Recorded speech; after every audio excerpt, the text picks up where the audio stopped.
Good morning and welcome to John Beck. This is your principal, Mr. Lin, and I hope that you had a wonderful Tuesday yesterday. Today is Wednesday, not February. It is now March 1st, 2023, and it is a day C for instrumentals. It is a day 1. Now, before we kick off this wonderful day, I want to invite you, as I always do, to please stand and face the flag for the Pledge of Allegiance.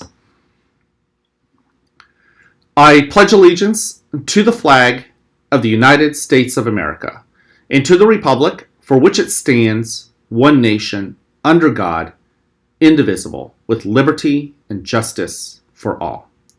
Thank you. Go ahead and take a seat. I'm so happy that you're here in school. Way to bring that energy. Yesterday, there were a lot of you guys who were doing the right things. I saw that. I saw it in the hallways. I saw you guys being loving and encouraging and caring. I saw respect. I saw responsibility, kids taking responsibility, and I saw readiness. So that's awesome. I want you guys to keep doing that. All right, now let's go over our lunch menu for today. We've got 4 choices as always. Your first choice, the warm lunch, is the walking taco with the whole grain roll. Choice 2 is a cheesy pizza sticks with the marinara sauce. Choice 3 for kindergarten through 2nd grade, it's a lunchbox meal with turkey. For 3rd through 6th, it's a turkey sandwich.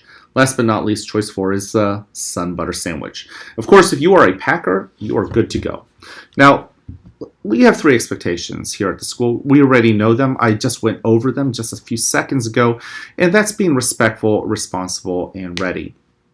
Let's talk about those moments when you make the wrong choice, because we're not perfect, and sometimes we get carried away and we make the wrong choices. Yesterday, I had to speak with a number of students, and I'm just going to go ahead and tell you they weren't good reasons. I was talking to them. Some of our students just made some poor choices and they didn't get away with it. And of course, I sometimes have to have those conversations.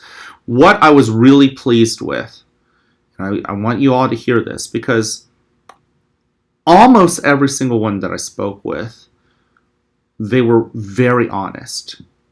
They gave me the respect. They respected my time.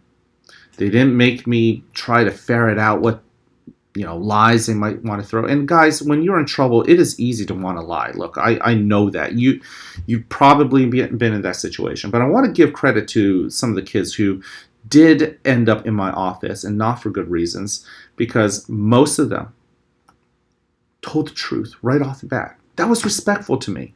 And that made it a lot easier for me to respect them back. Was I happy about whatever it was that they did? No. Was I happy about whatever mean things were said? No. But could I still give them the respect because it gave me the respect of telling me the truth? Absolutely. Because it takes guts, it takes courage and bravery to be able to tell the truth, right? And then in 2 cases, I actually had kids who were sitting across the hallway, or not the hallway, the desk from me, actually asked me, how do I make it right?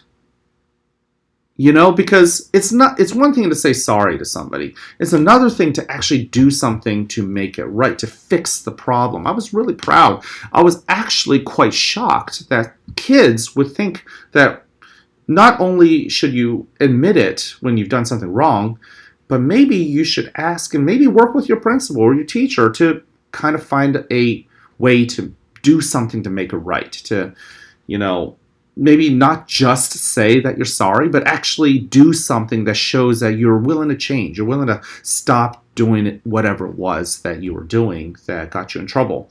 That takes responsibility. You have to be able to know that you are in control of your body. And even when you get caught out for doing something wrong, you are still in control of what you do and what you say, what you don't say. And that control allows you to maybe do something to fix whatever the issue was.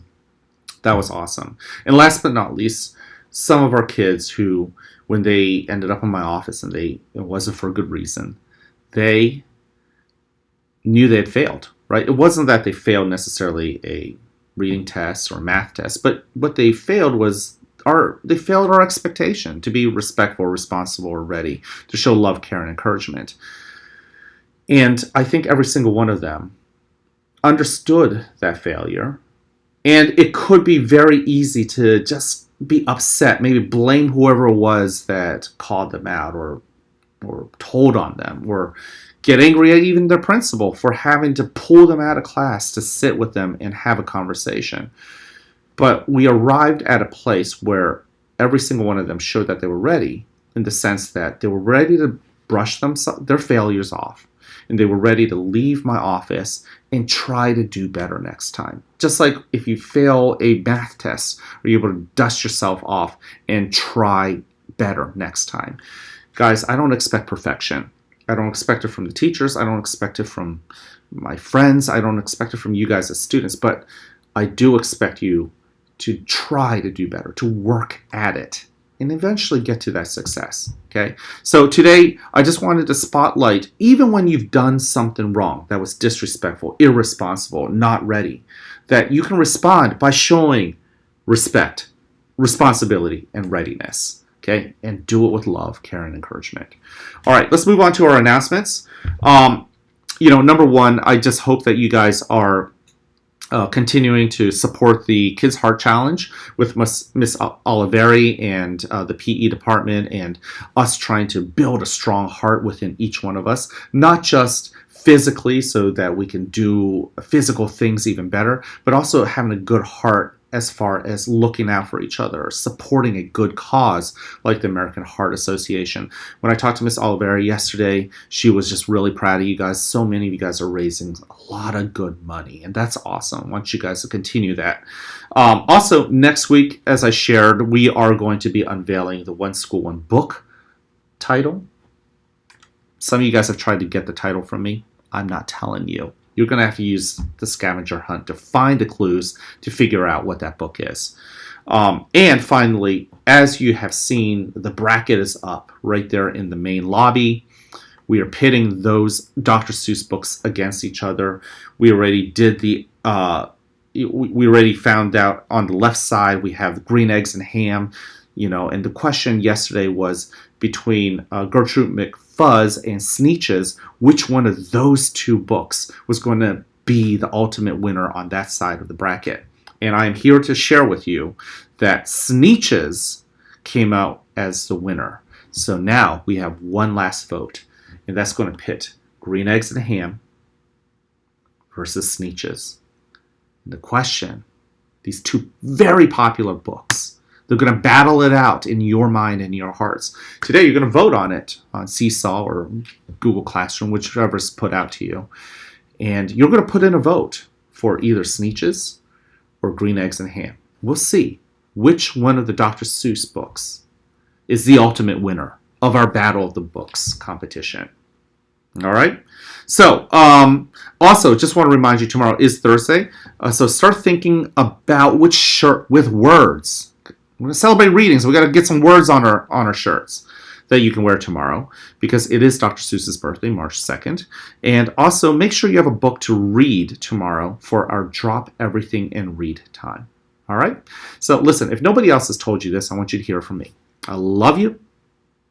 A lot of you guys keep showing me that love with your hands, by saying it, and also showing it.